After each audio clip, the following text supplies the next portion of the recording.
Olá! No vídeo anterior eu falei para você quais são as características da crônica e expliquei para você que ela é um texto tipicamente narrativo, mesmo que tenha nascido lá no jornal. Hoje, então, para você compreender como tudo isso acontece na crônica, eu vou fazer a análise de uma com você.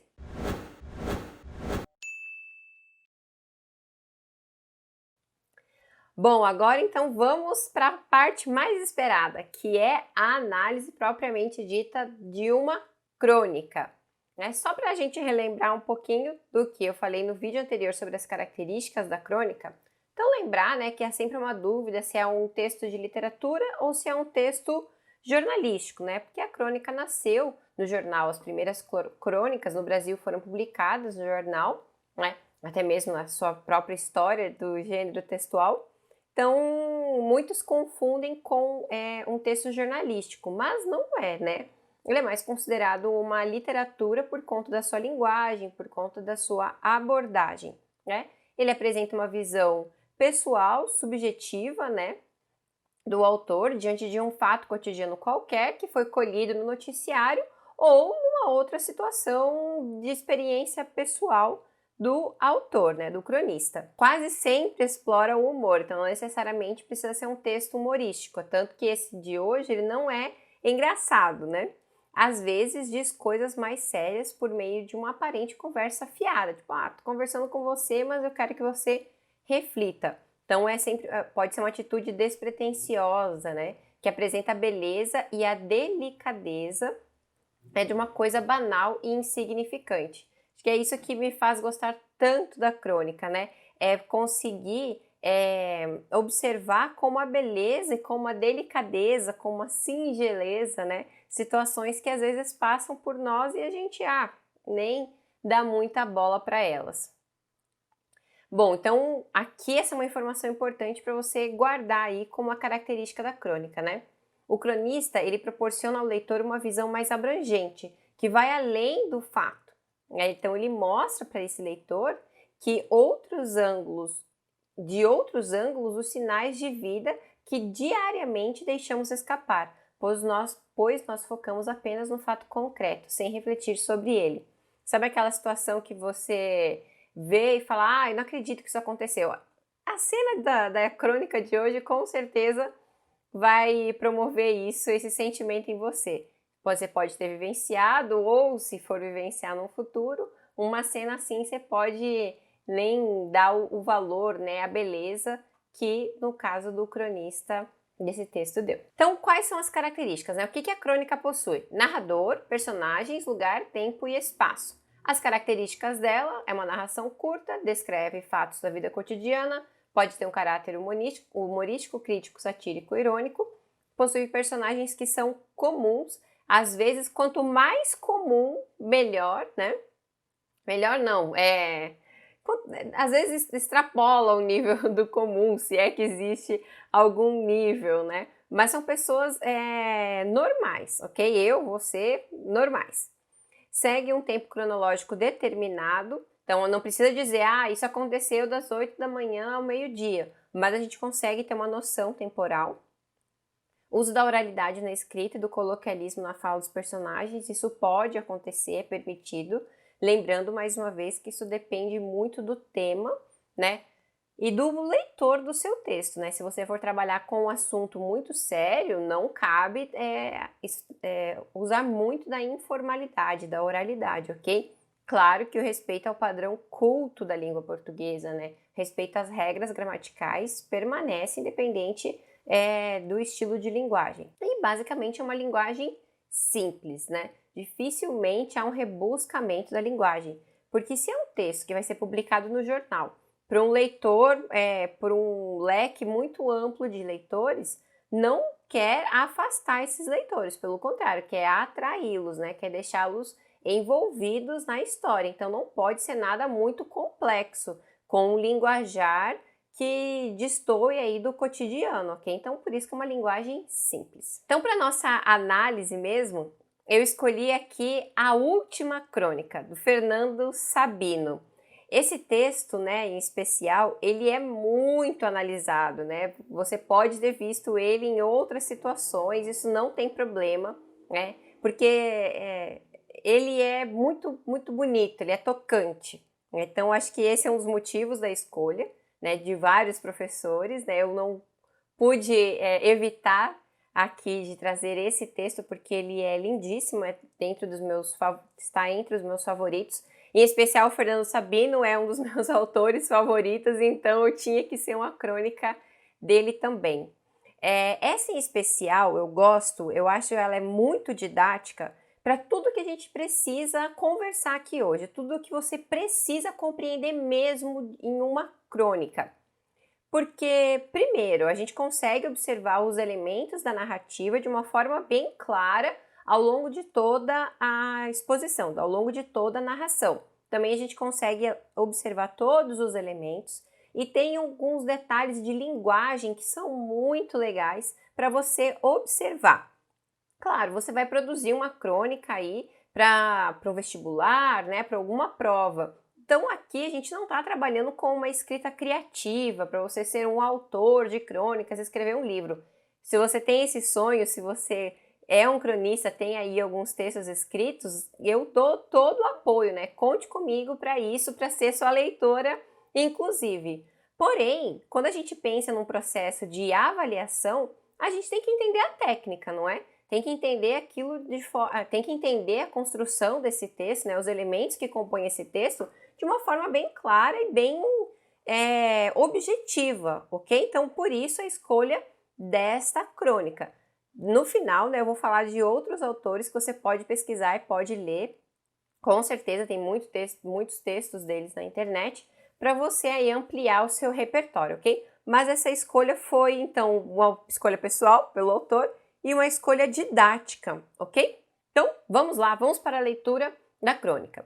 Dá para observar aqui, se você já viu, né? Espero que tenha visto outras análises que eu fiz aqui no canal do Escrever e Praticar, você vai perceber que eu marco com muitas cores, tá? Então aqui ao lado, né, aqui à margem, você vai ver o que significam essas cores, ok? Então se você tirar um print da tela ou se for acompanhar em outro momento, você pode acompanhar aqui na legenda o que significa, ok? Então não é para te confundir, mas sim para te ajudar na compreensão de todos esses códigos. Então eu vou fazer a leitura desse texto, né, parágrafo a parágrafo, e eu vou explicar o que é que tem de destaque em cada um desses parágrafos. Vamos lá.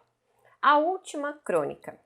A caminho de casa, entro num botequim da Gávea para tomar um café junto ao balcão. Na realidade, estou adiando o momento de escrever. A perspectiva me assusta. Gostaria de estar inspirado, de coroar com êxito mais um ano nesta busca do pitoresco ou do irrisório no cotidiano de cada um. Eu pretendia apenas recolher da vida diária algo de seu disperso conteúdo humano, fruto da convivência que a faz mais digna de ser vivida. Visava o circunstancial, o episódico. Nesta perseguição do acidental, quer num flagrante de esquina, quer nas palavras de uma criança ou num acidente doméstico, torno-me simples espectador e perco a noção do essencial. Sem mais nada para contar, curvo a cabeça e tomo meu café, enquanto o verso do poeta se repete na lembrança. Assim eu queria o meu último poema. Não sou poeta e estou sem assunto. Lanço então um último olhar fora de mim, onde vivem os assuntos que merecem uma crônica. Então, aqui nesse parágrafo inicial, que a gente tem uma introdução, ele dá uma apresentação, né? Ele contextualiza a situação, ele está voltando para casa, né, de um dia de trabalho, sei lá. Então a gente consegue imaginar que é um fim de tarde, né? Está voltando para casa, fim de tarde, e ele contextualiza qual é o problema dele. Qual é o problema desse autor? É escrever uma crônica. Então a gente pode dizer que é um texto metalinguístico, né? Ele fala um pouco sobre a ação do cronista, né? O fazer crônica. Então, esse é o problema dele. Ele precisa escrever e ele não tem nenhuma inspiração. Então, contextualizado, o que a gente tem que observar aqui em relação à linguagem? Tudo aquilo que está sublinhado marca a primeira pessoa. Entro, estou adiando, me assusta, gostaria, eu pretendia, torno-me. Tudo isso indica então que a gente tem um narrador em primeira pessoa. Ele é um personagem, ele está vivendo aquela situação, né? Ele estava voltando para casa, ele para no botequim, ele está assustado. Então aqui a gente já tem o foco narrativo em primeira pessoa. O que eu quero destacar é esse trecho aqui em cinza. É quando ele fala assim: o verso do poeta se repete na lembrança, assim eu queria o meu último poema. Aí você fala, nossa, mas que poema, que poeta, que último poema, ele não está fazendo poesia. Calma. Para te ajudar, eu coloquei aqui ao lado a que ele se refere, né? Ele está falando do último poema do Manuel Bandeira, que diz assim: assim eu quereria o meu último poema, que fosse terno, dizendo as coisas mais simples, menos intencionais, que fosse ardente como um soluço sem lágrimas, que tivesse a beleza das flores quase sem perfume, a pureza da chama em que se consomem os diamantes mais límpidos, a paixão dos suicidas que se matam sem explicação. Ah, Manuel Bandeira! Mostrando o quê? A sutileza da vida, né? A sutileza das circunstâncias, né? Dos acontecimentos. Como ele gostaria que fosse, então, o último poema, como se fosse a última produção dele, né? Que fosse algo singelo, algo belo. Assim, então, a gente consegue perceber que esse é o desejo do narrador dessa crônica. Ele também não quer escrever uma crônica por escrever, um texto qualquer. Ele quer algo que seja belo, que seja que ele consiga observar isso no circunstancial, ao episódico, ou seja, naquilo que é circunstancial, que é rápido, que é banal, né? Então ele pega com esse desejo, então, assim como do Manuel Bandeira, ele finaliza essa introdução falando: lanço então um último olhar fora de mim. Ou seja, eu vou sair da minha angústia, dos meus pensamentos aqui, da minha aflição, porque precisar escrever. Então, ó, um olhar fora de mim, onde vivem os assuntos que merecem uma crônica. Ai, gente, percebe? Quando eu falo que a crônica, ela nasce de um fato cotidiano, então não é algo que está... Pode ser também algo que está incomodando o autor, mas muitas vezes é um retrato da realidade. Pensa sempre nessa noção de uma fotografia, né? Uma cena, né? Aquele frame, aquela situação, aquele momento pontual, é aquilo ali que está fora do autor, que vai atingir o autor a ponto de ele escrever uma crônica. Então a gente já sabe, primeira pessoa, já sabe qual é o problema. Continuando. Ah, detalhe. Daí você pode perguntar, professor, eu tenho que colocar referências externas no meu texto? Não é obrigatório, mas se você conseguir fazer isso, enriquece com certeza, porque você demonstra aí um repertório, né, de vida, um olhar mais apurado para outras situações, ok? Então, vale a pena. É diferente do texto argumentativo, que você não precisa comprovar um ponto de vista, mas se você fizer aí uma alusão, uma comparação, uma chamada a algo externo, fica bem legal. Continuando então. Então agora a gente vai descobrir o que é que ele está vendo na cena fora dele. Ao fundo do botequim, um casal de pretos acaba de sentar-se numa das últimas mesas de mármore ao longo da parede de espelhos. A compostura da humildade na contenção de gestos e palavras deixa-se acrescentar pela perseverança de uma negrinha de seus 3 anos, laço na cabeça, toda arrumadinha no vestido pobre, que se instalou também à mesa. Mal ousa balançar as perninhas curtas ou correr os olhos grandes de curiosidade ao redor. 3 seres esquivos que compõem em torno à mesa a instituição tradicional da família, célula da sociedade. Vejo, porém, que se preparam para algo mais que matar a fome. Aqui, então, a gente já reconhece a cena e surgem os personagens, né? Os outros personagens. Quem são Eles é uma família, né, composto por pai, mãe e uma criança. O que eu destaco aqui aqui é o desenvolvimento, então, tá em azul clarinho, porque é o desenvolvimento, né, a descrição da cena a partir do olhar do narrador, né? Então, aqui é uma visão. É engraçado que é um texto em primeira pessoa, mas ele acaba se tornando um narrador. Não seja onipresente, né? Mas ele está narrando algo que está fora. Então, toma bastante cuidado que isso pode acontecer. Pode ser um narrador em primeira pessoa, mas ele não necessariamente vive a ação em si. Então, o que é que está destacado aqui? O que é tudo isso em amarelo? Eu destaco em amarelo marcas que direcionam para o tema da crônica e marcam o ponto de vista do autor. Ele está falando que uma família chega ao botequim, né, ao bar. Então, ele não fala simplesmente, chega uma família com um casal e uma menina. Não, ele começa a atribuir valores para essas pessoas. Ele começa a atribuir informações, características. E olha as características. Eu até acrescentaria mais uma aqui, porque cada vez que eu leio o texto, eu acrescento, acho que tem alguma marca a mais de opinião aqui, o olhar do cronista. É isso que você tem que colocar no seu texto, hein? Presta atenção como a linguagem é aliada. Então, ao fundo do botequim, perceba que é um casal que chega. E quando a gente vai num restaurante, né, num bar, dificilmente a gente vai direto para o fundo do bar. A não ser que queira fazer algo, enfim, tá desanimado, não quer que ninguém atrapalhe.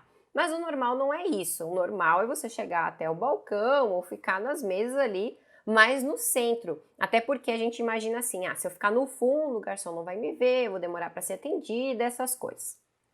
Então, a questão da localização no interior do botequim ser ao fundo já mostra o quê? É uma família que está querendo se esconder.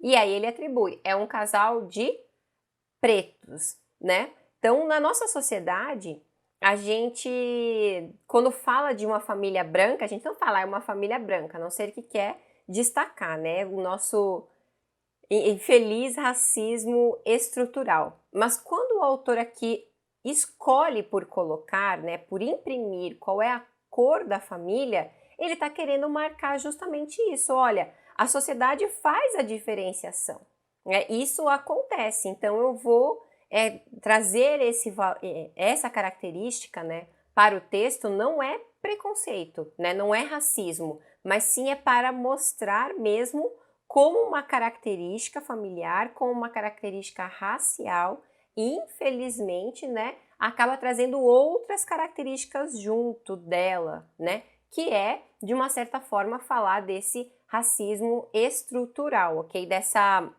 Dessa desigualdade social que é muito presente no nosso país. Mas eu não quero prolongar sobre isso, porque é um tema muito amplo e a gente precisa falar sobre ele com maior atenção, ok? Eu quero falar aqui mais sobre a crônica, sobre as características da crônica, ok? Não me levem a mal por isso. Então, ao fundo, né? Aí você escolhe dizer ao fundo, ele fala um casal de pretos. Aí depois, quais outras características ele vai mostrando como realmente uma família simples, uma família pobre.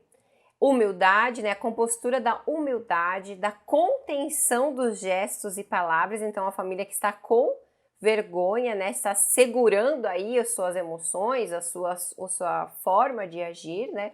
Não está agindo naturalmente, basicamente é isso. Aí ele fala da criança, né? E a criança, né? A menina, né?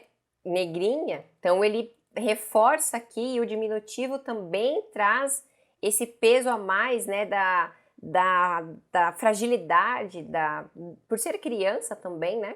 Então, a negrinha, arrumadinha, no vestido pobre. Então, olha só, ele fala sobre o vestido, né? Coloca uma características para esse vestido.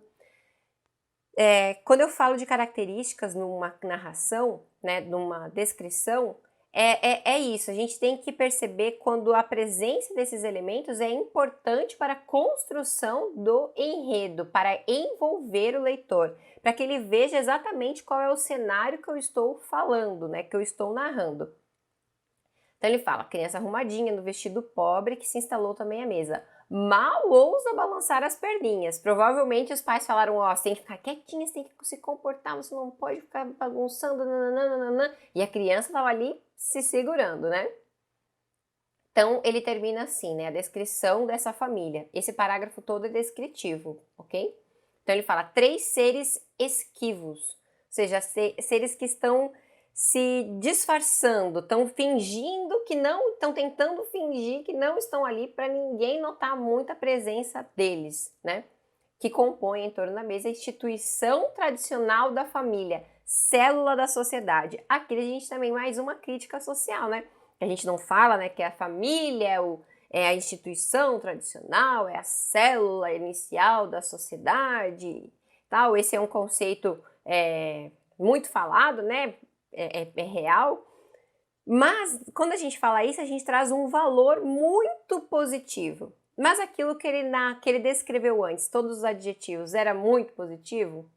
Não. Então aqui ele traz algo para contrastar mesmo.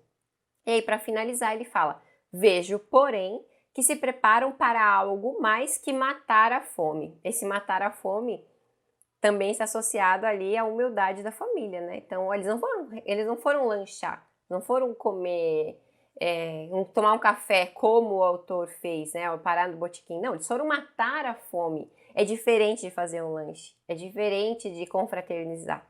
Isso traz um peso muito maior para o texto. E por que eu deixei em outra cor?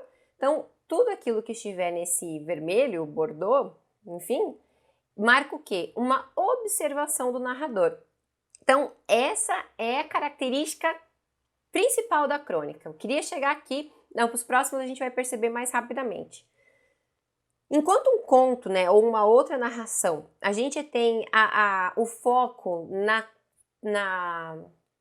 narração, no enredo mesmo e na passagem das informações, né, na mudança aí de atitudes, a crônica ela tem algumas interferências do narrador, porque ele narrou, ele contou ali, ele descreveu, mas aí ele vai se posicionar. Aí ele vai colocar o olhar dele, opa, mas não é só isso, eles não estão ali só para festejar, eles querem matar a fome. Isso faz parte o quê? Do olhar do cronista e não da cena. A família não está falando, a gente veio aqui matar a fome. Não, é o olhar, a interpretação do cronista. Ele está vendo a cena, ok, ele viu a cena, e aí ele vai baixar um pouco os olhos da cena e vai falar aquilo que ele pensa. Isso daqui é o ponto alto de toda a crônica, precisa constar na sua também. Pegou? Percebeu? Então vamos continuar. Aí ele começa o próximo parágrafo também com a observação. Então, ó, eu falei, eu vi a cena, falo minha opinião, aí ele vai colocar a cena de volta à frente dele. Passo a observá-los. O pai, depois de contar o dinheiro que discretamente retirou do bolso, aborda o garçom, inclinando-se para trás na cadeira e aponta no balcão um pedaço de bolo sobre a redoma. A mãe limita-se a ficar olhando, imóvel, vagamente ansiosa, como se aguardasse a aprovação do garçom. Este ouve, concentrado, o pedido do homem e depois se afasta para atendê-lo. A mulher suspira, olhando para os lados, a reassegurar-se da naturalidade de sua presença ali.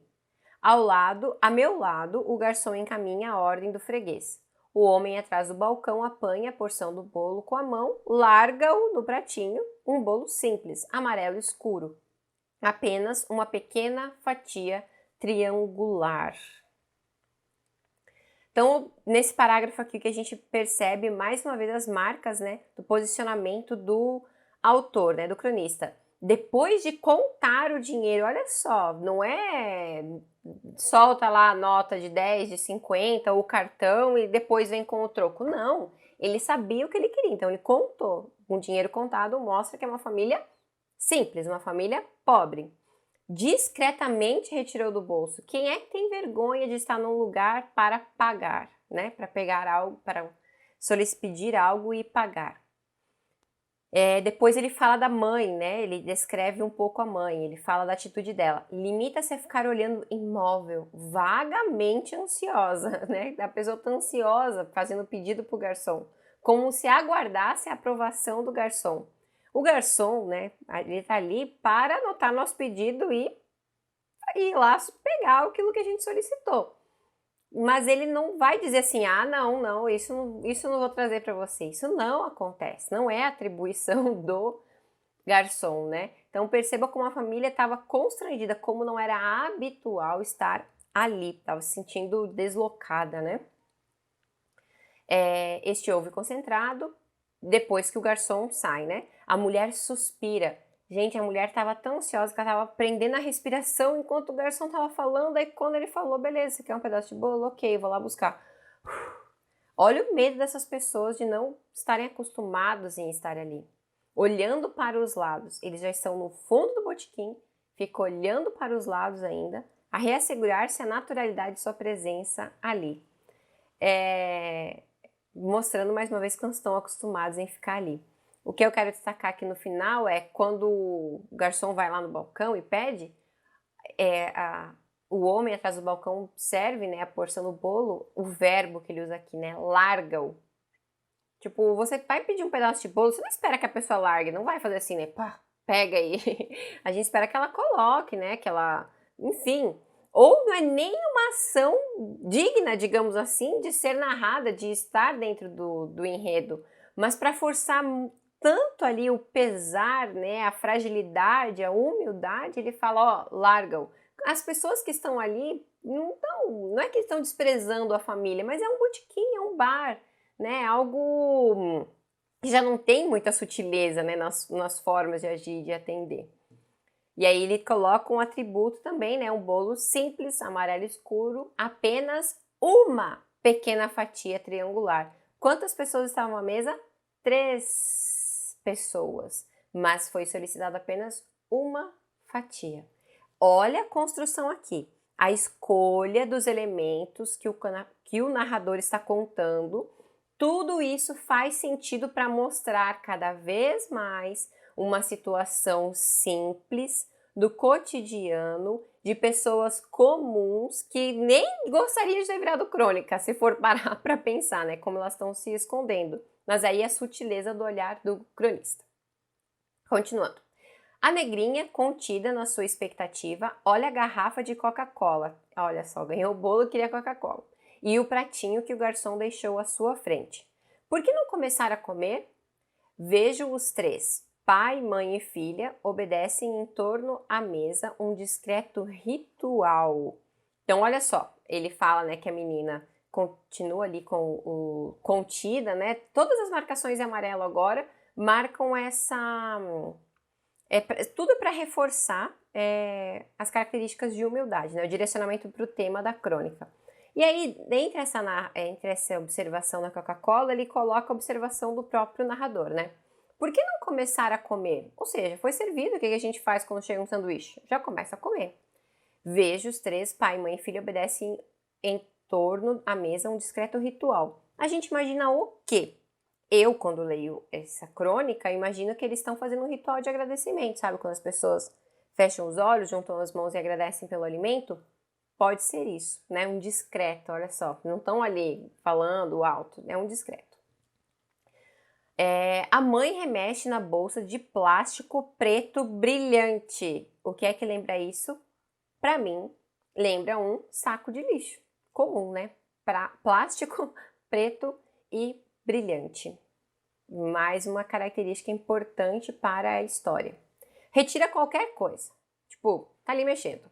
O pai se mune de uma caixa de fósforos e espera. A filha também atenta como um animalzinho. Aqui ele já dá outro atributo para a menina, né? Ninguém mais os observa além de mim. Essa família tá tão discreta, tá tão querendo ser invisível, que o próprio narrador percebe que só ele tá olhando para a cena. É uma cena tão simples, tão sem grandes, né, necessidades, não é um desfile, não é uma pessoa famosa que chega num botequim e todo mundo chega tirando foto. Não, é uma família comum, simples, humilde, né? Então, continuando. Agora a gente se encaminha para o final da história. Perceba aqui, então, que, até aqui, a gente tem um autor, um cronista, que precisa escrever um texto, mas não tem nenhuma ideia e cria uma inspiração linda como o poema do Manuel Bandeira, ia falar Manuel de Barros. Do Manuel Bandeira, ok? Esse é o problema. E aí ele começa a contar outra história. Tipo, eu tenho um problema, mas eu vou contar outra história pra você. Que é de uma família que chega no botequim, quer ficar escondida, eles são pobres, né? São uma família humilde. E estão fazendo coisas ali aparentemente normais, mas que acabam sendo estranhas para o autor, né? Para o cronista, para o narrador dessa história. O que a gente espera aqui? A gente espera meio que dois desfechos. O primeiro deles é até onde vai essa história da família, né? O que vai acontecer? O que tem essa expectativa com esse bolo, com essa menina? E será que o cronista vai chegar ali, o autor, o narrador, vai chegar no momento ele encontrar o seu objeto de transformar numa crônica? Então é isso que a gente vai reconhecer agora. Então a mãe está retirando coisas da sacola, do saco, da bolsa de plástico. São 3 velhinhas brancas, minúsculas, que a mãe espeta caprichosamente na fatia do bolo. Olha aqui como muda um pouco, né, o adjetivo, né, algo mais, é um modo, né, a delicadeza que vem. E enquanto ela serve a Coca-Cola, o pai risca o fósforo e acende as velas. Como um gesto ensaiado, a menininha repousa o queixo no mármore e sopra com força, apagando as chamas. Imediatamente põe-se a bater palmas, muito compenetrada, cantando num balbúcio. Aqui os pais se juntam discretos. Parabéns pra você, parabéns pra você. Depois a mãe recolhe as velas, torna a guardá-las na bolsa.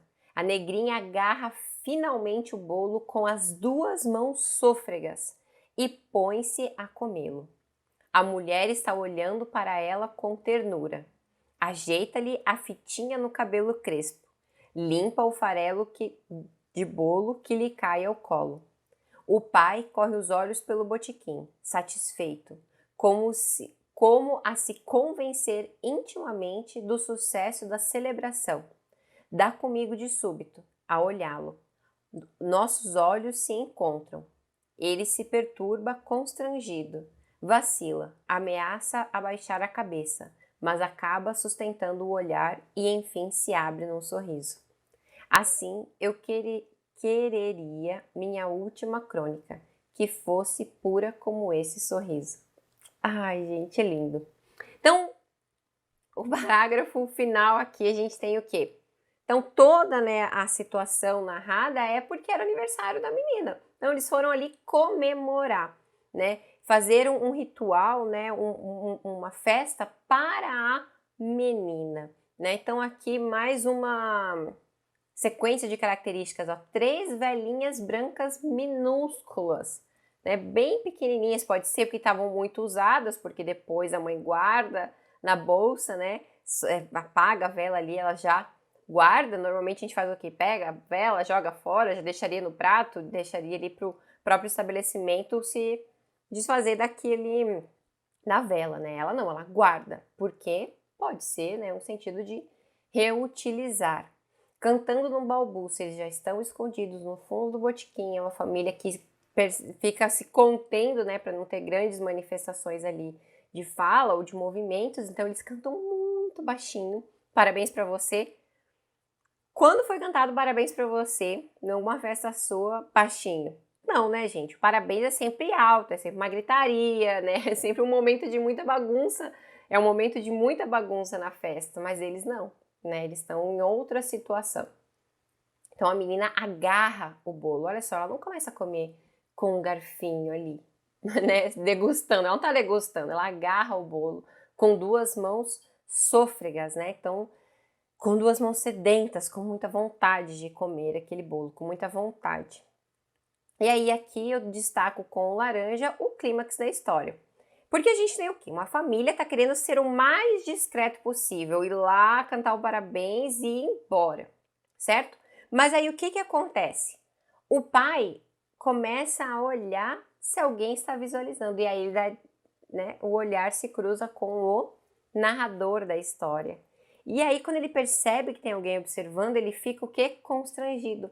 E daí a gente fica imaginando, e aí, qual vai ser a reação do pai? O que ele vai fazer? O que ele vai fazer? O que ele vai fazer é que ele não vai baixar os olhos, né? Mas ele também não vai encarar, tipo, o que tá acontecendo? Não vai chamar pra briga, não é isso. Mas ele se enche de orgulho, ele está ali, ele pagou pelo bolo, ele cantou parabéns para a filha dele, ele está com a família dele, ele agradeceu pelo alimento, que a gente pode imaginar, e então ele se sente orgulhoso por tudo isso. Então, olha que bonito ele fala.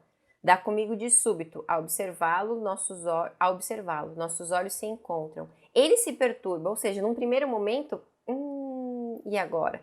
Constrangido. Vacila, ameaça baixar a cabeça, mas acaba sustentando o olhar e enfim abre um sorriso. Ou seja, ele tá feliz. Quer olhar? Olha, eu tô feliz, tô com a minha filha. Então esse é um clímax, né? A gente fica feliz junto, porque essas pessoas também merecem comemorar, não é?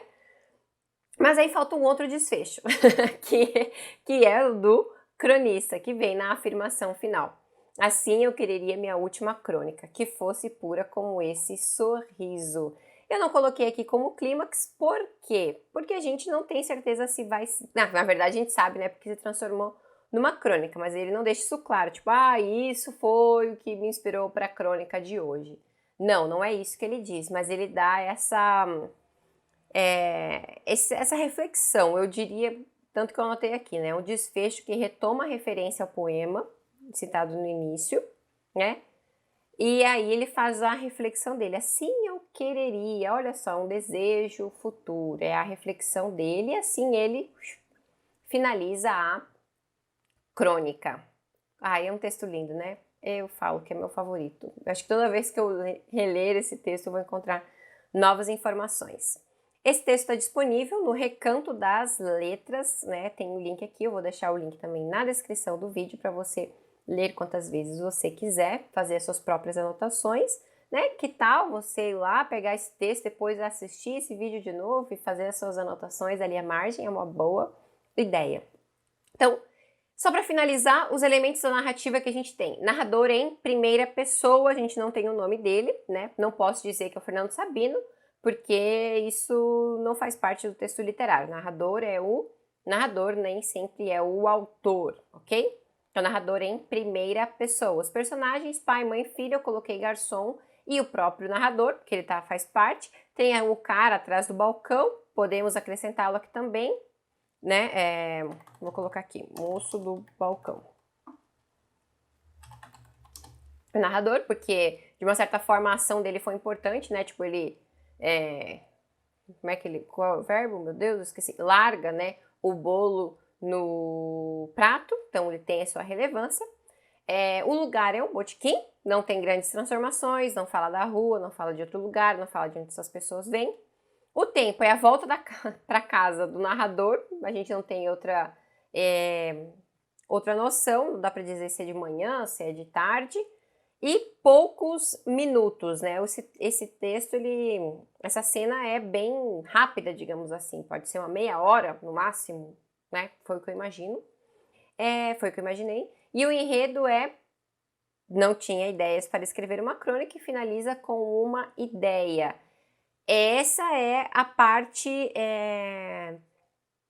principal, né? Então, dentro dessa situação, aí ele insere a outra narração, ok? Então, toda a situação da criança, do parabéns, do aniversário, faz parte desse problema, ok?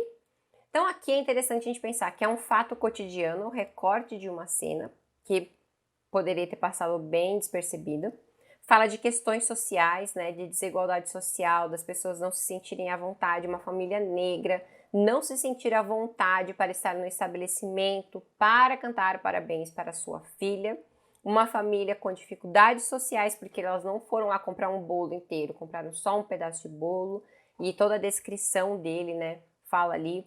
A questão dos valores familiares, né, deles estarem juntos, quando ele fala da família ser a célula, né, social, fundamental da sociedade. a célula fundamental da sociedade. Então, tem todas essas questões sociais que podem ser aprofundadas. Tem também a questão do fazer crônica, né? Então, ele faz uma crônica sobre a função de fazer crônica, que é encontrar um fato cotidiano, ok? E tem trechos narrativos e alguns opinativos, que é a característica da crônica, ok? Poderia ser organizada de outra forma. Tem a introdução lá com a dificuldade, e depois ele conta toda a cena, e no final ele coloca todos esses apontamentos, né? Essa angústia, as reflexões dele sobre como o mundo é, como o mundo não é, e como ele gostaria que a crônica dele fosse a última. Pode ser assim? Pode também. Tudo vai depender do seu tema e daquilo que você conseguir se colocar no momento. Preste atenção mesmo nessa estrutura narrativa, nesses pontos opinativos, na presença de somente elementos essenciais para a construção da história e algum tipo de reflexão. Essas são as características da crônica. E aqui eu coloquei alguma dica, né, algumas dicas, sugestões de alguns cronistas, veteranos ou modernos, que você pode buscar aí para você conhecer mais sobre esse gênero, que é lindíssimo. Faz a gente olhar para a vida de outra forma. Por isso que eu gosto tanto da crônica. Então, Fernando Sabino, que é o meu favorito e é autor desse texto, Rubem Braga, Luiz Fernando Veríssimo, Carlos Heitor Coni, que eu também adoro as crônicas dele, Carlos Drummond de Andrade, Fernando Ernesto Baggio, Lígia Fagundes Telles, Machado de Assis tem crônicas sensacionais, Max Geringer e Moacir Scliar e muitos outros que você pode pesquisar, se aprofundar nesse gênero e conhecer mais sobre esse gênero, tanto para escrever quanto para estar em contato com a literatura, né? Que é o direito de todos nós, lermos literatura e pensarmos a vida de outra forma. Se eu te ajudei com esse vídeo, deixa o seu like aqui, coloca nos comentários o que você achou dessa crônica, ou até mesmo se tem alguma dúvida sobre esse gênero textual. Acompanhe nosso canal para verificar, né, comigo a análise de outros textos, de outros gêneros textuais. Até o próximo vídeo. Tchau!